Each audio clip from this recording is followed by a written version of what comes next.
But first, we are talking to Douglas Mackey. And by the way, Caleb, if Morrow comes in, I think we have him for a very limited time, so please do let me know when he shows up. Douglas Mackey was just referenced by Salty Cracker. He's a free speech activist, social media influencer under the name Ricky Vaughn, and he was convicted of conspiring to deprive citizens of their right to vote. In spite of others doing the same, he got convicted. Douglas, welcome to the program. Thank you, Dr. Drew. Great to be here. So tell people the story. It's rather extraordinary, but it's so consistent with the excesses of the lawfare of the last 8 or 10 years.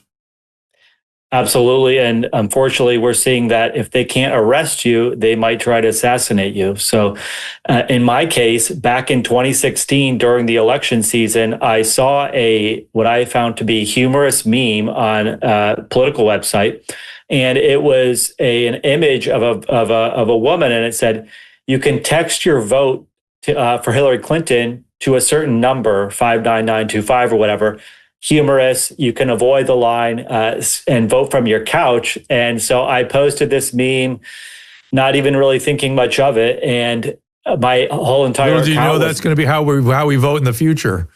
Exactly. Little did we know. And I'm sure they would love that because, then imagine how much fraud there would be if they allowed that. But anyway, I posted this meme, not thinking much of it. My entire account was banned from Twitter at the time. And then a couple of years later, 7 days after Joe Biden was inaugurated, I got a knock on my door at 7 a.m. It was the FBI. They said, "You're under arrest." And the judge, I was taken to the courthouse here in West Palm Beach. And the judge told me, you've been charged with conspiracy against rights to actually try to steal people's right to vote by posting this meme online. They said that I was in cahoots with a bunch of different people in group chats, designing the memes, planning when to share them, so on and so forth, which this whole thing was like a Kafkaesque nightmare, the trial, you can just imagine. And so what happened was that was 7 days after Joe Biden was inaugurated, mind you. So the same charge they brought against me, they later brought against Trump 2 years later. So perhaps I was the guinea pig there. They charged me in March of 2023. They tried me. I went to trial. March 2023, was convicted. 6 months later or so, I was sentenced to 7 months in federal prison. And the judge actually told me, "You're going to go away to federal prison for 7 months, and we're not going to even give you a bond pending appeal." So we had to appeal to the Circuit Court of Appeals. This is a federal case, mind you. And just to get a bond pending appeal, we finally we won that bond, thank God. And then the tide was finally turning. Just this year, and just actually last month in July 9th of this year, we won the case. I actually won the case because the circuit court found that they didn't have enough evidence that I actually conspired with anybody to post this meme. They said I was in these group chats that I wasn't even in half the time, and there was no evidence that I was even conspiring with anybody else, let alone whether posting a joke meme I actually intended for anyone to lose their vote, which is completely absurd.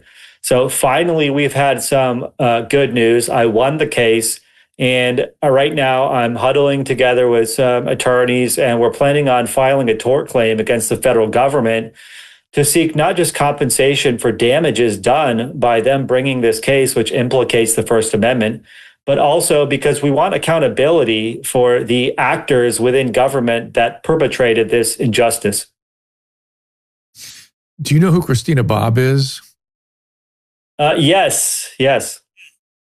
It seems like she was the lawyer involved in the original indictment or concern. I guess it was a grand jury investigating Trump. I think it was on this issue, right? And then she got dragged in and convicted of some spurious stuff also. Absolutely. I believe she was charged in Atlanta, I believe, as part of that case that they tried to bring against Trump.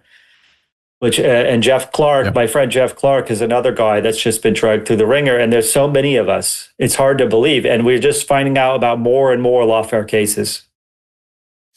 Well, and it goes to what Trump was saying, which is if it can happen to me, it can happen to you. And was there anything else about you that they had dehumanized you to the point that you became a Nazi sympathizer? Oh, yeah, absolutely. They called me a Nazi sympathizer, a racist, anti whatever. The list goes on and Why? on. And well, they took some old posts that I had made and said, this means that you hate black people, that you don't want them to be able to vote. They actually brought this into the trial just because this meme that I didn't even make, there was a picture of a black woman on it. And they said, this means that you didn't want black women to vote. Just because you took an image of somebody, it's hard to understand these things. Well, I guess the only solution is to take action in the courts, right? It seems like a lot of this stuff is getting sorted out in the courts. Where do you apply pressure? How do you do this? Good question. So we are filing a tort claim, which is a sort of an internal claims process with the Department of Justice. And we know that this Justice Department is trying to right these injustices. So my attorney, his name is James Burnham, we feel very confident that the DOJ is going to hear us out and hear our claim. And like I said, it's not just about compensation. We also want to pursue investigations. So this is something where we're blessed to have President Trump in the White House because, of course, we would just be stonewalled if this was anybody else. But this administration is dedicated to free speech and to correcting some of these lawfare injustices. Well, and at the Department of Justice, Harmeet Dillon has built her whole department around protecting these rights and privileges. Have you consulted with her? Not yet, but we are certainly going to be talking with Harmeet, absolutely, as well, because get this, they didn't even run this case through DOJ civil rights. They were investigating this case during President Trump's presidency, kind of secretly, in secret, and they ran it through the Public Integrity Division, which is the same division that they later weaponized against the president, against President Trump, which is pretty remarkable. So we really want to know all the internal goings on here. Was this, who wrote the memos to bring this case? Whose idea was it? Was there any external pressure from Hillary Clinton or some of these far left-wing NGOs, the likes of which are SPLC, ADL, that were cheerleading my prosecution from the very beginning? We want to know what kind of pressure they applied to the Justice Department. What is this department called? Public what? Public Integrity.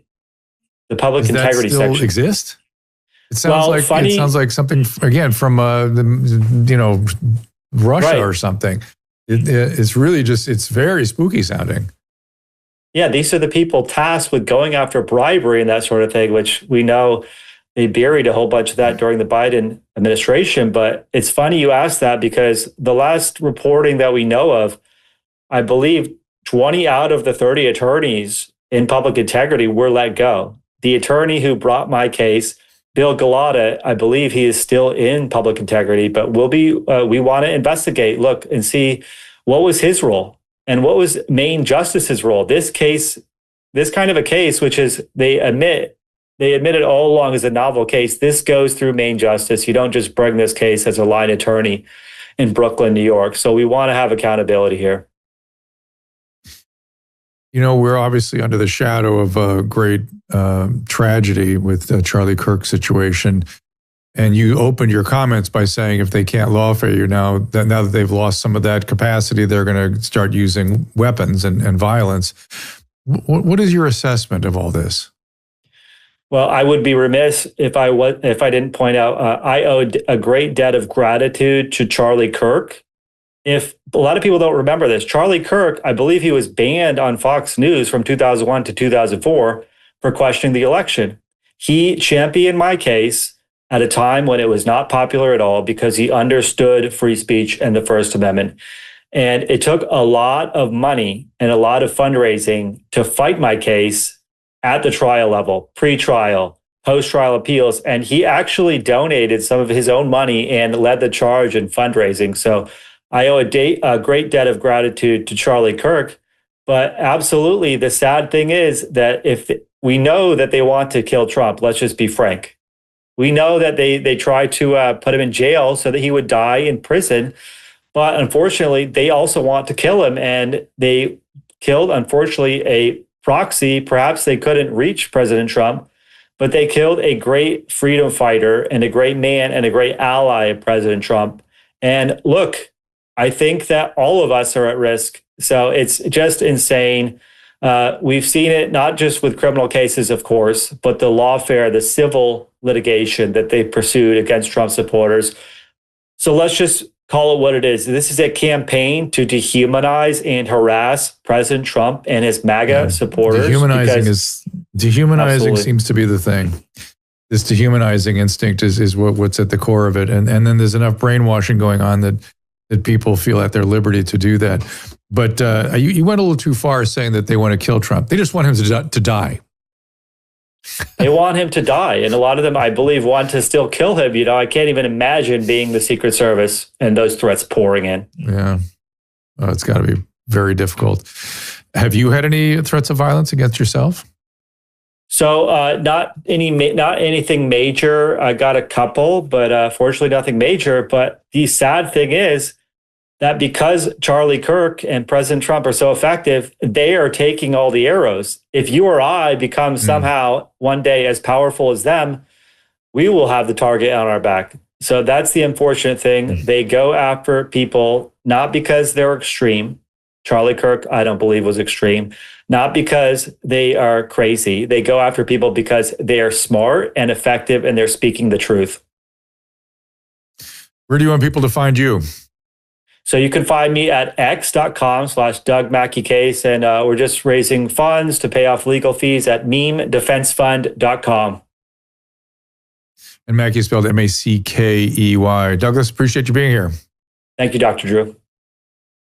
And he spells his name the way Frederick Douglass spells it, right? 2 S's. It's my son's first name. Not with 2 S's. I know. We should have done that.